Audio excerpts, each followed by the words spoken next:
Kung ayaw nyo kaming isali sa cool na East Berlin na partida nyo, gagawa na lang kami na sa amin. Hindi naman partida yan. NATO Imperialist Military Pact yan. Kaya din namin gawin yan, no? Oh, talaga? Ano naman gagawin mo? May mga nukes na siya. Siguro idaan na lang natin to sa dating gawi. Huwag mong sabihin, di ka nagkakamali, baby. Proxy War!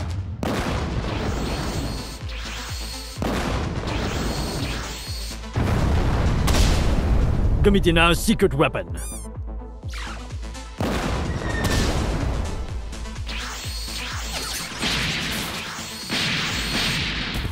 Oo na, sige na, magbibigay na kami ng demokrasya at kaunting kalayaan sa mga tao. Pwedeng chill ka na lang muna dyan, Brad. Hindi pwede! Laging gising ang mga komunista at lagi din silang gutom. Silang pinakamasasamang mga nilalang sa ating panahon.